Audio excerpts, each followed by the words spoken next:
Now more than ever, people are getting diagnosed with IBD conditions like colitis and Crohn's.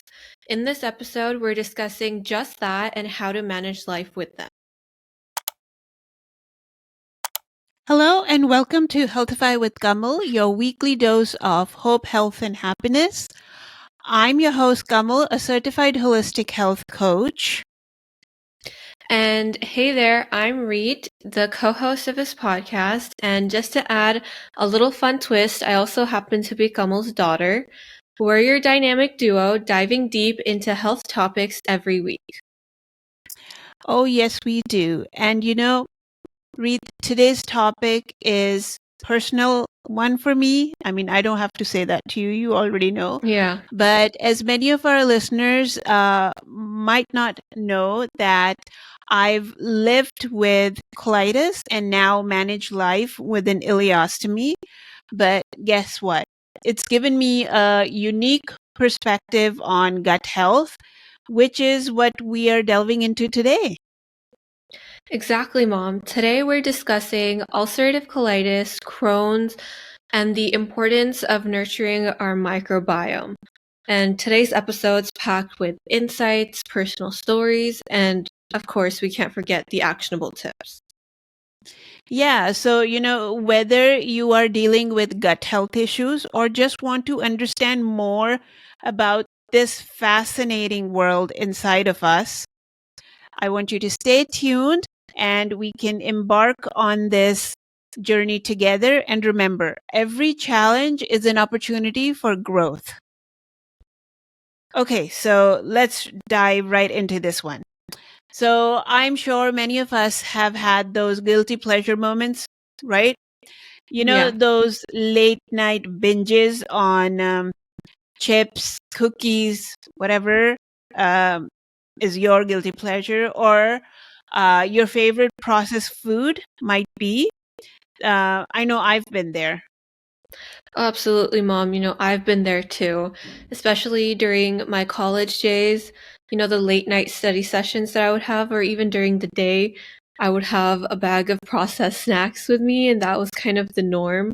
But over time, I started realizing that even though they tasted great in the moment, they always didn't make me feel that great afterwards. Yeah, exactly. And it's not just about the immediate aftermath of the food coma or a sugar crash, a crash that you might get. These highly processed foods can have a long-term effect on your gut. Actually, they do have a long-term effect on your gut. And considering my own journey with colitis, I can't emphasize enough how crucial it is to maintain a healthy gut. And that's why I'm always in your ear trying to tell you to put that bag of chips away and grab a fruit or, a good salad, olive Yeah. oil, those sort of Yeah. things, natural stuff. Yeah. Yeah, that's all so true, but I feel like we should break it down a bit for our listeners. So when we're saying processed foods, we're talking about foods that have been significantly altered from their natural state, right? Yeah. It's those foods loaded with additives, preservatives, artificial colors, things you can't say when or pronounce when you look at the ingredient list, and many other Yeah. chemicals. And while they might have a longer shelf life, they can damage our gut lining, which acts as a protective barrier for our insides. Yeah, I think that's a really great way to put it because it's kind of like how we sometimes apply too many products to our skin and then it reacts, like our skin reacts, we have outbreaks. The same goes for our gut. We keep adding all of these foreign chemicals and our gut reacts to that and it disrupts the natural balance of our gut bacteria. And a disrupted gut can potentially lead to different health issues, including IBD. Yeah, spot on. And you know what? In fact, there's so much research now linking a high intake of processed foods to a range of health problems. And it's not just Yeah. about the additives, it's also the fact that these foods are often devoid of essential nutrients our body needs, and, specifically our gut needs. Yeah, so what you're basically saying is that every time we choose processed snacks over whole natural foods, we're not only adding potentially harmful substances, but also missing out on the good stuff. Exactly. And considering our body is like this intricate machine, you know, it needs the right kind of fuel to function optimally. And that's why I always give that analogy of the car, that when you Yeah, have a car, you need to know what fuel needs to go in it, unleaded, premium, whatever. And if you are not putting in the right fuel for the right car, it doesn't function as well. Same thing goes yeah. for our body. I mean, you can feed it, it's going to work, but is it going to work optimally? So, next time we are about to grab that bag of chips, maybe we could think twice. Reet, maybe you could think twice Yeah.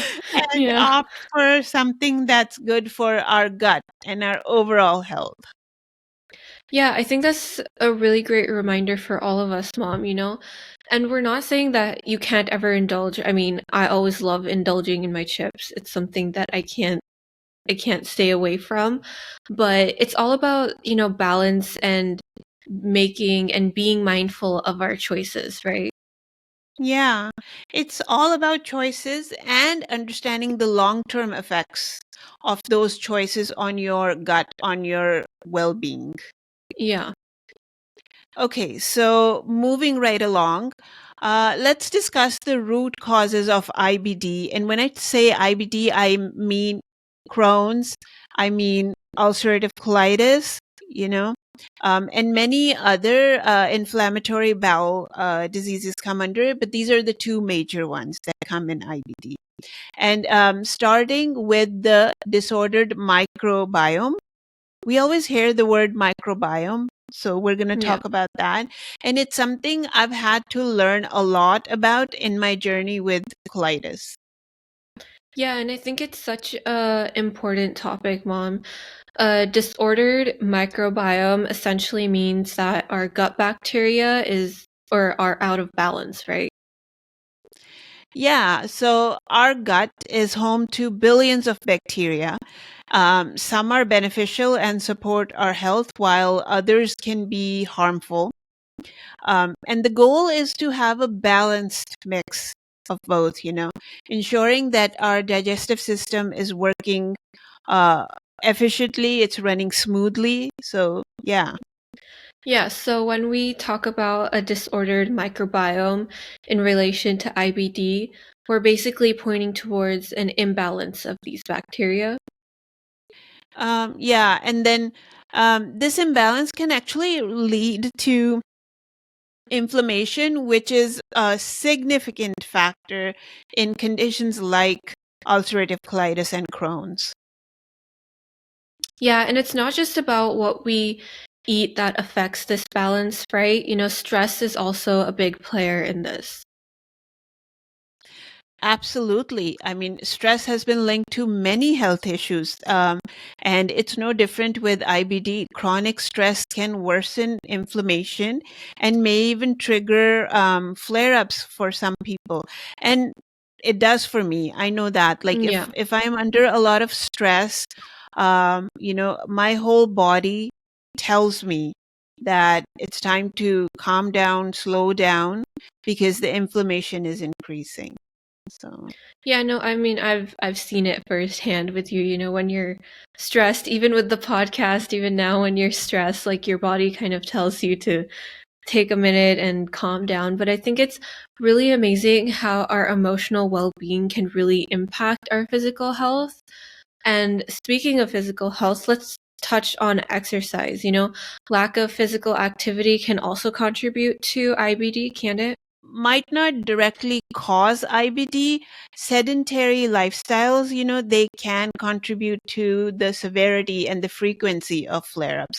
So you don't want to be like sitting around all day. I know with myself, I learned the hard way because early on, when I was first diagnosed, and I used to be wiped out because of my flare-ups, where I was having constant bathroom runs. I Yeah. would want to stay in bed all the time. But then over time, I learned that I need to get up and move about as much as my body will allow.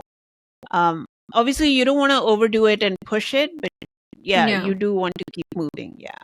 Yeah, I know. I've given you a lot of pep talks to be like, don't give up. You have to keep going because, we've discussed this earlier also that whenever you would start your physical activity, like the first day after that, you'd be wiped out and be like, I'm not doing this anymore. But you have to kind of keep at it, like you said.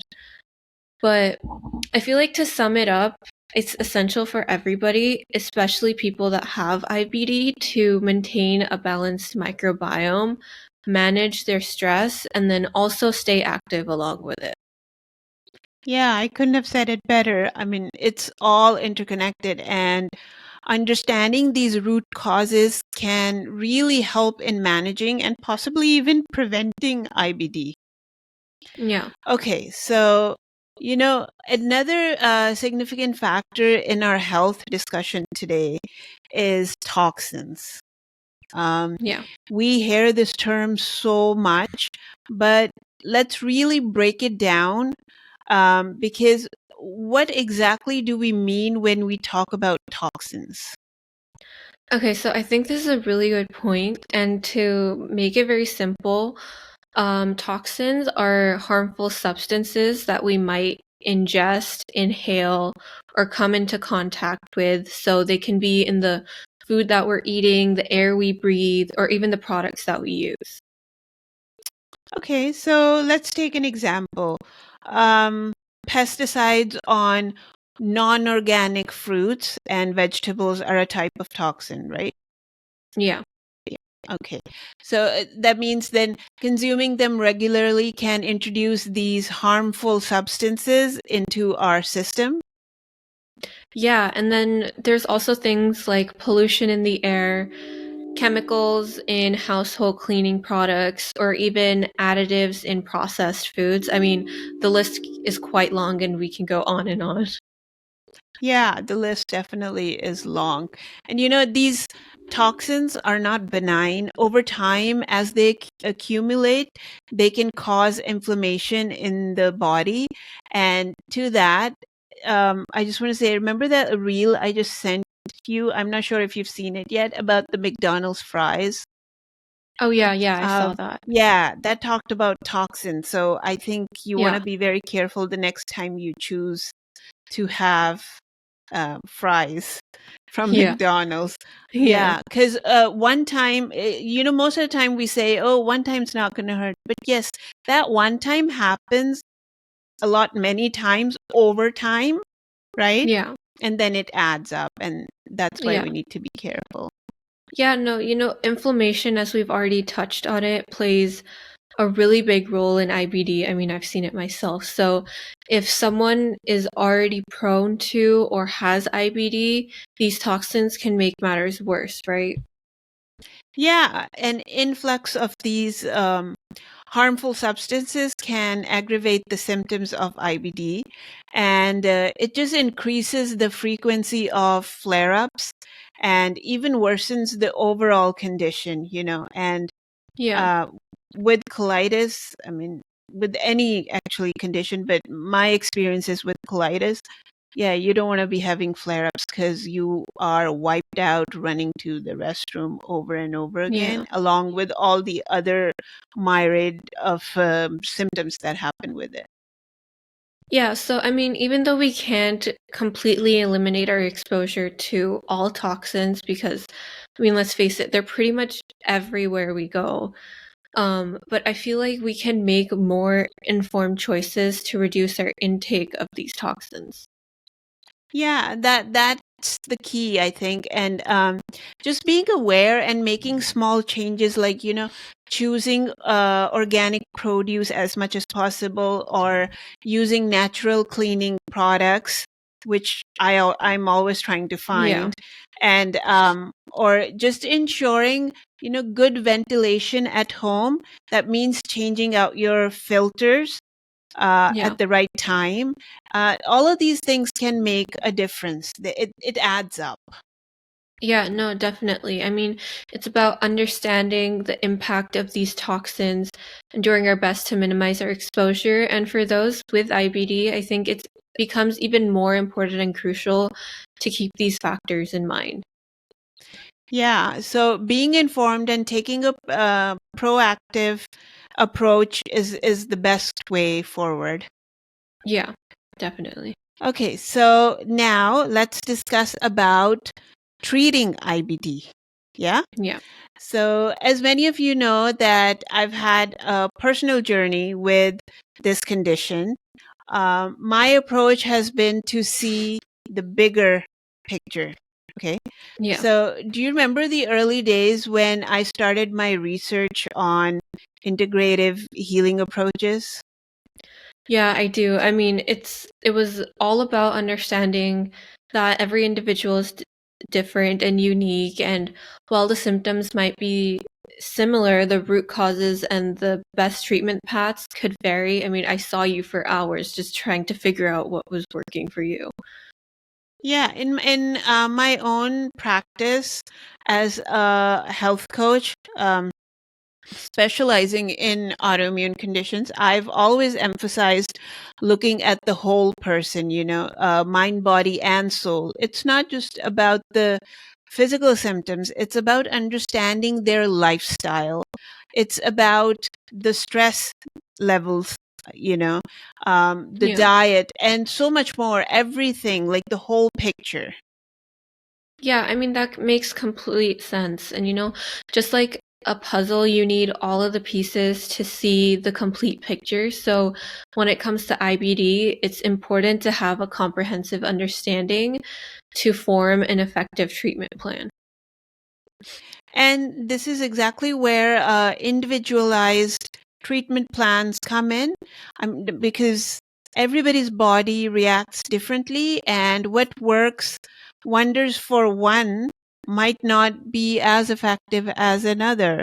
Yeah. And this is why it's essential to assess each person's unique needs and tailor the approach accordingly. Like we just had in our previous episode, where we were Yeah. talking to Damini, and she had fibromyalgia as well. I Yeah. also have fibromyalgia. So even though we have the same condition, our approach to it, the way our bodies react with it is different. And this is why we keep reiterating, I think pretty much in every episode we've done this, that Yeah. everybody is unique. So the approach needs to be very personalized, very individualized. And that is exactly what I try to do when somebody comes to me for help. Yeah, and I think that's one of the things that I've always admired about your approach. Instead of using the one size fits all solution, you actually take the time to understand each person's unique situation because, like you said, every person is different and it's all about having personalized care. Aw, thank you. It's so good to get compliments from the daughter. Okay, so I think it's like, really important, especially with conditions like IBD, that each individual's journey with the disease is distinct. It's different. It's unique, right? Yeah. So their triggers, their symptoms, their daily struggles, it all varies. Everything varies. So their treatment should also reflect that uniqueness.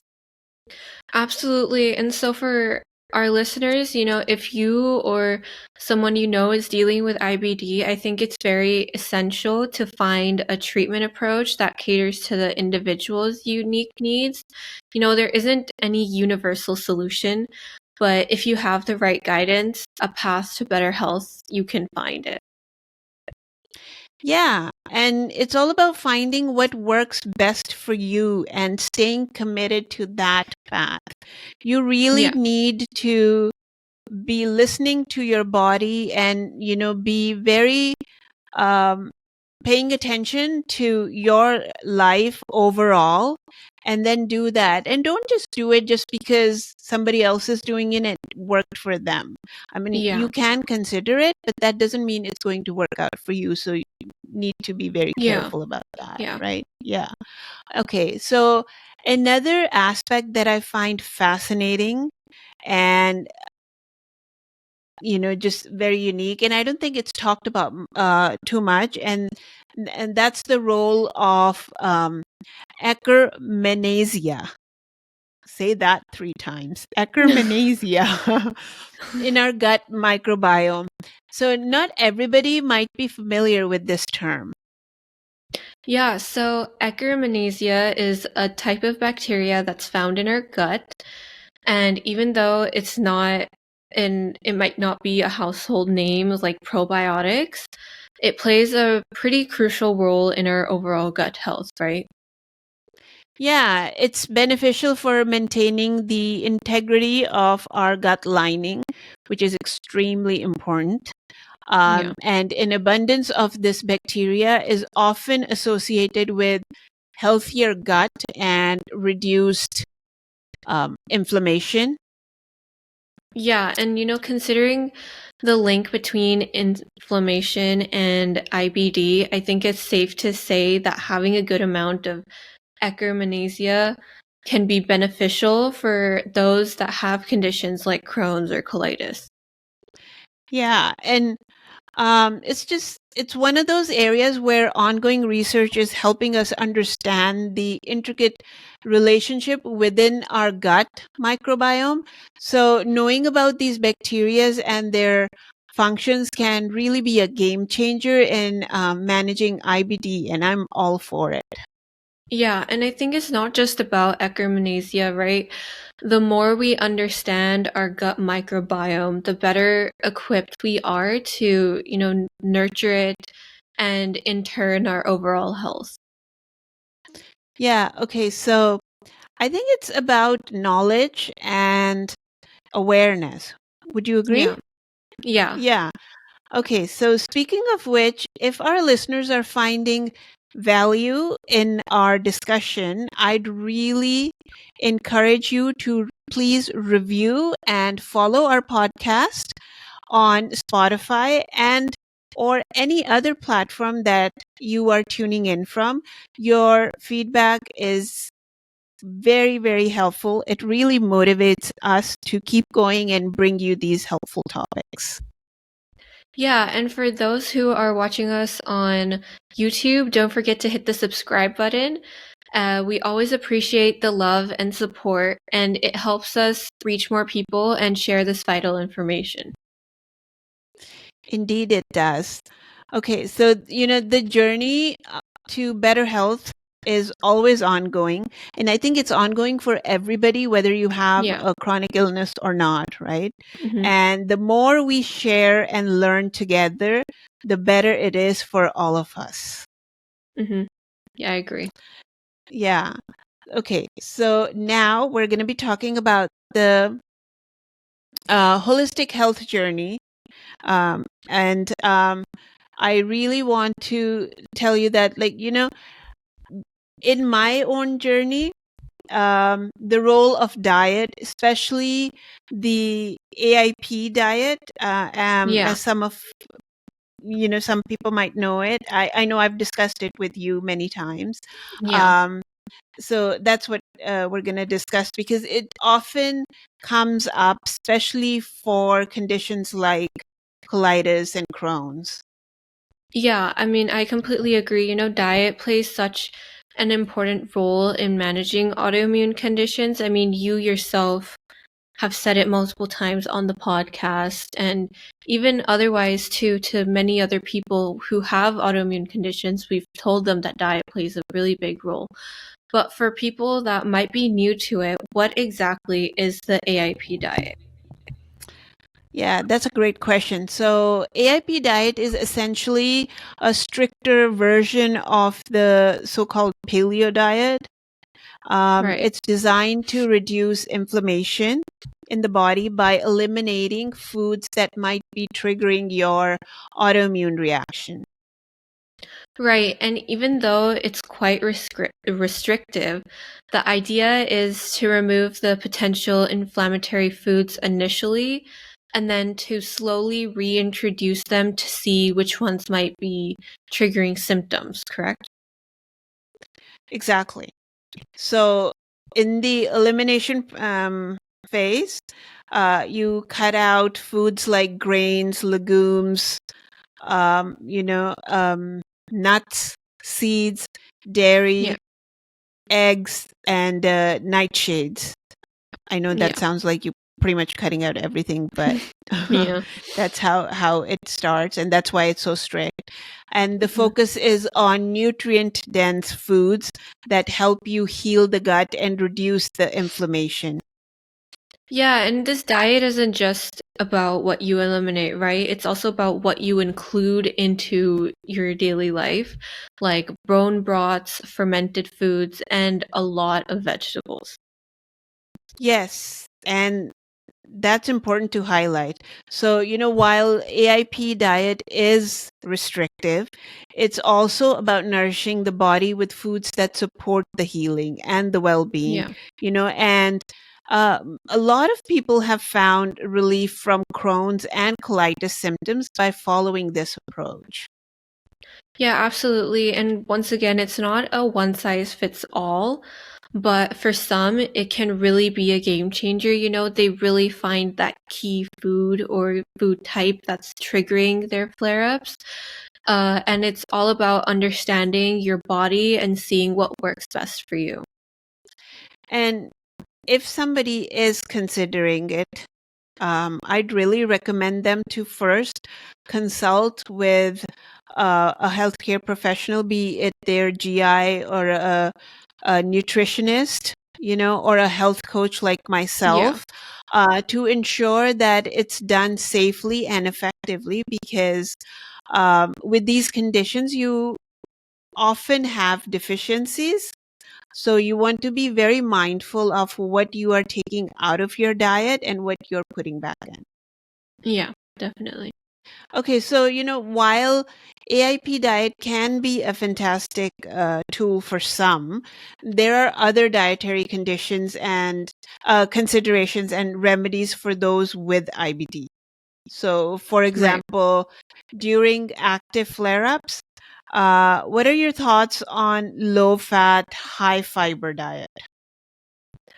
Okay, so I think that a low fat, high fiber diet can really provide some good benefits, especially when it comes to maintaining overall gut health. But I think it's very important to remember that during the active stages of the illness, it might be best to avoid foods that can further irritate the digestive system.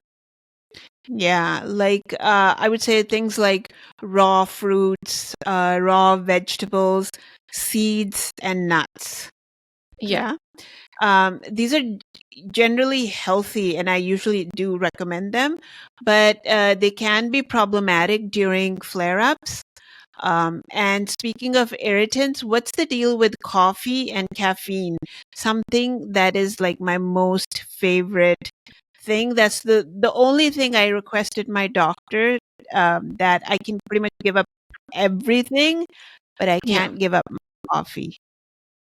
Yeah, so coffee, including the decaffeinated varieties of it, can be an irritant for many. Now, I know it seems impossible to give up coffee for coffee drinkers because, it's a part of their morning ritual or an afternoon pickup, but it's really best to avoid all sources of caffeine and stimulant drugs along with it when it comes to dealing with IBD.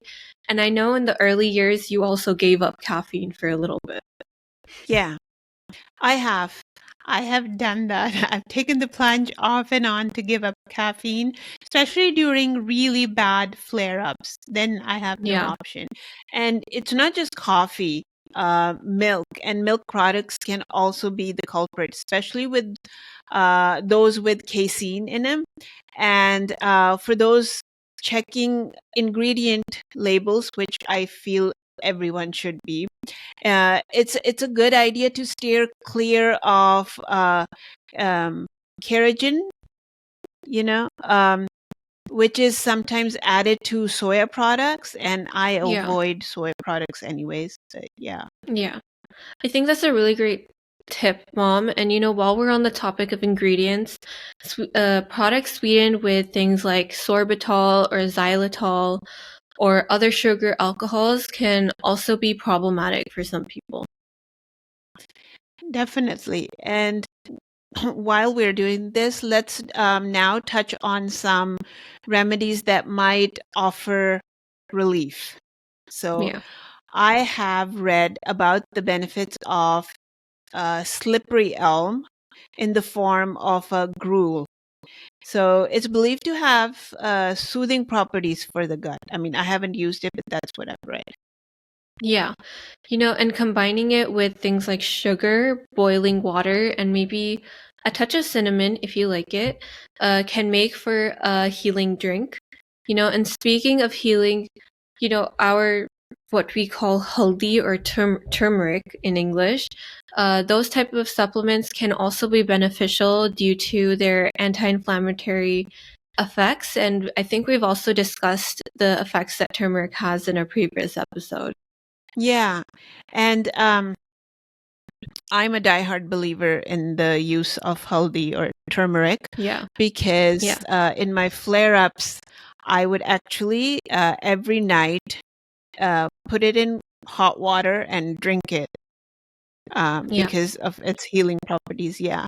And it's really good, especially the curcumin, the active ingredient in turmeric. That's, does the Yeah. magic. Um, and if you are someone, if, struggling with cramps, then peppermint oil, capsule forms, might offer some relief. And I'd even recommend you, actually, I would recommend you taking them between meals to avoid potential acid reflux, which can happen sometimes with it. Yeah, and breathing exercises can also be invaluable for relaxation. Since stress can really exacerbate symptoms, you can consider things like biofeedback, hypnotherapy, or even guided imagery might be helpful. Yeah, stress management is definitely the key. I cannot stress that enough. And for some, even psychotherapy and cognitive behavioral therapy can make a world of difference. It's about really understanding and addressing any emotional conflicts that could be worsening the physical symptoms. Yeah, and I think, like we mentioned earlier, inflammation is such a significant part of IBD, and the omega-3 fatty acids um, are things that are found in, fish oil supplements can really help to address this, but we want to start slow because too much too soon can cause diarrhea, and that is something you don't want when you have IBD. Because you're already dealing with it, right? Yeah. But I do want to pause and take a minute here to remind everyone that with all the recommendations that we're giving, it's really important for you to first consult with your healthcare professional, your doctor, your GI, to see what works best for you as an individual. And just because we are recommending it doesn't mean it's going to be right for you. So it's really important for you to do your own research and your back end work to make sure it's the right thing for you. Yeah. Yeah. Okay. So now let's talk about another significant component, modulating the immune system. Yeah. Yeah. So I think it's crucial, especially since IBD is autoimmune in nature. We should definitely be talking about this and doing this. Yeah, definitely. So the immune system, when it's functioning correctly, is our body's defense against invaders. But in autoimmune conditions, it can mistakenly attack our own tissues. And so understanding how to modulate it can be really pivotal. Right. And while medications are commonly prescribed, there are natural ways to support the immune system, and a well balanced diet, regular exercise, um, adequate amount of sleep, all these play foundational roles. I can't even stress the importance of sleep. Yeah, for sure. We I already mean, did an episode on sleep, right? yeah. Yeah. Yeah. I mean, for sure, and besides the basics, certain supplements can offer support like probiotics, which can help maintain a healthy gut flora balance, which in turn can influence the immune responses in your body. Yes, and vitamin D is another essential one, even though we don't get enough sun. Yeah. um, there's a growing body of evidence showing a link between vitamin D deficiency and autoimmune diseases. Just the other day, I was actually even telling you that, and this is why I Yeah. make sure to take my vitamin D. Yeah.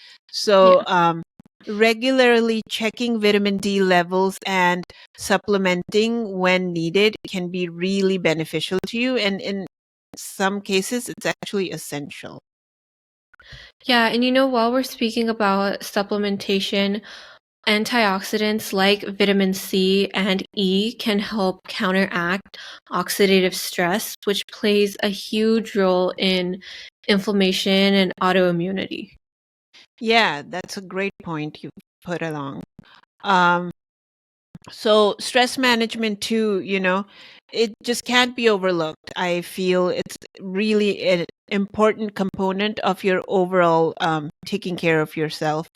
And chronic stress can be a significant factor in autoimmune flare ups.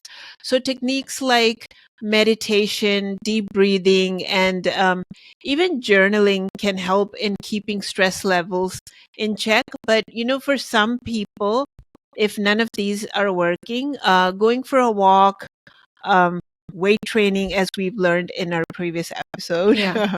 you know, so whatever rocks your boat, I think is a good idea. Yeah, I mean, journaling helps me a lot, even though I don't have any autoimmune condition, but I can just imagine the amount of stress that it can take off of people that have autoimmune, right? And while these tools are helpful, it's important to remember that everybody's body is unique. I don't think we can emphasize this enough. What works for one person might not work for another, and it's all about finding what resonates with your body and lifestyle. Yeah, it's about a holistic approach, as we are always stressing, looking at the body as a whole and not just focusing on symptoms, right? Yeah. Okay, so I think we've discussed quite a bit. So as we are about to wrap up today's discussion, um, I can't help but reflect on my own journey with colitis. It's been challenging, to say the least. Yeah. And living with the ileostomy has been a new kind of learning experience for myself. Yeah, and I've been right by your side seeing you go through it. And it's been really eye-opening for me because what I admire the most is how you've always maintained a proactive approach. You're always searching for the best solution and you're always open to learning. I've always seen you, especially during your flare-ups, you're like, you never gave up. You're always like, what can I do to fix this? Yeah, I mean, it wasn't like that to begin with, but thank God I learned very early on. I think after like 3-4 years, I figured out that I have to take charge of my own health, of my own self. And yes, there are doctors doctors and yes, medications and all of that, but ultimately this is my body and my health, my mind. I have to take care of it. And so, Yeah. yeah. So taking charge, being an advocate for yourself, as I always Yeah. say, is very important. Yeah. So I do want to remind you, the person listening to us right now, that understand this very crucial thing. It doesn't necessarily have to be this way for you. Everybody's journey is unique. We keep repeating that because it's genuinely true. And by unique, we just mean different. Each person is, different. Unique is not a bad word. And Yeah. while some may require surgical interventions, like myself, because I have an ileostomy, right? There are also countless stories of individuals managing and even alleviating their symptoms with the right kind of care without any surgical interventions. Yeah, and I think that's why we're doing this, right? To share, learn, and offer hope to all of these people that may have these type of conditions. And I think one thing that I've learned from you is the importance of holistic care and really understanding that treating the body as a whole is very important. Yeah, I couldn't agree more. And while my journey has definitely had its ups and downs, it's taught me the importance of listening to my body and staying educated and never giving up on seeking solutions that keep going, being the energizer bunny in this Yeah. matter. And life with IBD or any autoimmune condition can be challenging, but it's also filled with opportunities for growth and understanding. So it's really how you look at it. It's your perspective. You can either say, oh my God, this is the end of it. I'm doomed. What am I going to do? Why me? Or you can take it as a learning opportunity and make it into something better for yourself. Yeah, that's so true. And I think for everyone that's listening, remember that your body is always communicating to you. It's always giving you signs. If you feel pain somewhere, that's its way of communicating to you. So you want to tune in and listen. And most importantly, be open to adapting and evolving. Health isn't just a destination, it's an ongoing journey. At different stages of life, the same condition affects you differently. So you want to be able to adapt and evolve with it. Yeah, and to everyone out there who's going to be listening to this, if you're listening, the one thing I will say is that you need to be kind to yourself. We find it so hard to be kind to ourselves. Yeah. Yeah. So, and stay hopeful and always believe in your capacity to heal and thrive. Yeah. So, yeah, okay. Now that we are almost at the end of our conversation, Reet, I think it's Yeah. time that we give our listeners some parting words and some reminders. Yeah, definitely. So first off, for those that are tuning in, thank you so much for being with us today. These conversations are invaluable and your presence makes all of the difference. Definitely. I couldn't have said that better. And our aim with this podcast, Healthify with Kamal, has always been to offer a dose of hope, health, and happiness. And that's why we open the show in every episode by saying that. And if you found any value in today's episode, we'd love for you to rate and review us. Tell us your thoughts about our episode. And another thing that we would love is if you would hit that follow button on Spotify or wherever Definitely. you are listening to the podcast. Yeah, and hey, if you're catching this on YouTube, please hit the like and that subscribe button because it helps us reach more people and spread the message of holistic health and healing. Okay, so I just want everybody to remember that everybody's journey with health, especially conditions like IBD, is different, as we've said many times, So always consult with your healthcare professional and then make your informed decisions. That's right. And always stay informed, stay hopeful, and most importantly, always listen to your body. It's the best guide you will ever have. Well said, Reed. Okay, so I just want to say take care, and we'll catch you in the next episode of Healthify with Kamal. Stay blessed and stay hopeful.